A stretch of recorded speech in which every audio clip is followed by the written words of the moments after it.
Hey, everybody. I hope and pray that you're doing well today as we come to our word from the Word. And today, that word is word. Word. And what I mean by that today is God has the final word.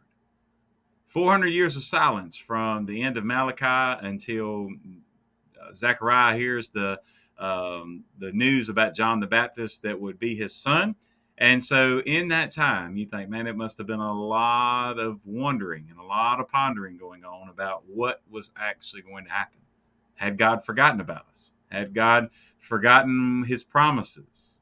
You know, and I can't even imagine what all was going on. We can also say that a lot of times when we get away from God, we may not even realize that He's not doing anything or He hasn't said anything until it's a lot of time has passed. So I often wonder how that might have been for them.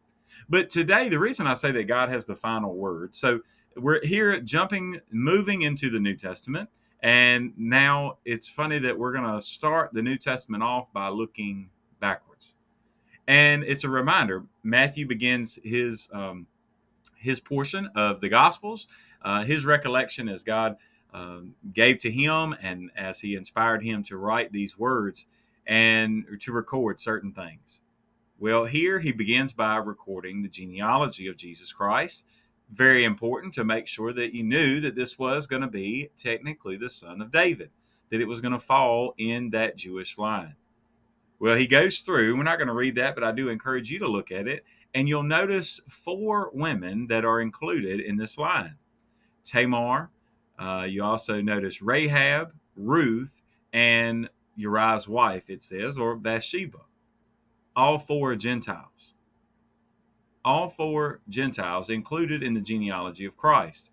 See, that would go back to remind us that if you remember that originally God had said for them not to intermarry with others, but as you also know, just for instance, look in with Ruth, and you see how she came and how she trusted in God. Look at Rahab, how she helped them out when they were trying to take over Jericho, and so without trying to teach those portions all over again, I guess today just make sure that we understand that God has the final word, and He can use anybody in anything. And so, I mean, even for Bathsheba to be listed here, right? There's other kings mentioned, but King David is the only one mentioned by name, and then Bathsheba is just who was formerly Uriah's wife, right? Even then, even though it was in sin, right? God still blessed and still blessed their faithfulness after the fact.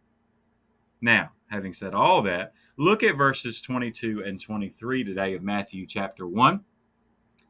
So all this was done that it might be fulfilled which was spoken by the Lord through the prophets, saying, Behold, the virgin shall be with child and bear a son, and they shall call his name Emmanuel, which is translated God with us. Here, can you imagine Joseph hearing the message, hearing what in the world was going to happen? He does he does become obedient, and he follows the words of the angel, and he does not divorce Mary, but he marries her and then does not have sexual relations with her until after they are married.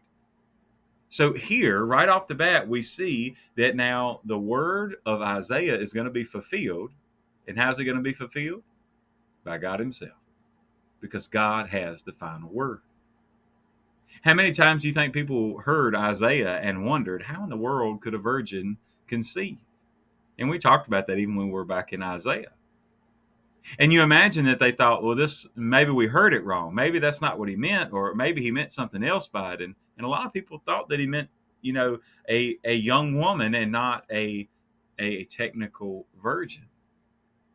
But here we see that God again has the final word. He takes what others had thought, and then he goes above and beyond what was ever imagined. So he uses people that probably most would say shouldn't have been used, and that shouldn't have been used in the line of Christ. Let's be honest, there's no one in that line that was worthy of being a descendant of, or really to be an heir, to be an ancestor. That's the word I was looking for.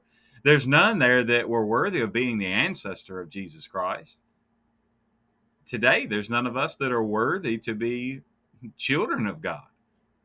But God uses whom he chooses. Now, with that being said, God has the final word. You're going to see as we go through the New Testament.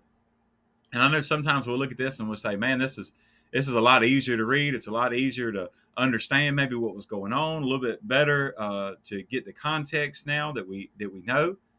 But if we don't have a grasp on the Old Testament, we'll miss that, man, God had already told them that this was going to happen. And so here we see, even from the beginning of Matthew writing this down, he says, you know what? He said, I want to make sure you know that this is a fulfillment of the words that Isaiah said many years ago. And here we have it right before our eyes. Today, be encouraged to know that, yes, as we look at the New Testament, that we have the words of Christ. And now we today can also know that when things happen, and especially as we're waiting on the rapture, even the things that follow after that will all be a fulfillment of the Word of God. And if we learn nothing else from all the prophets that we looked at, and as they looked to the end times, we know for sure God has the final word. God bless you, and I pray you have a great, great day.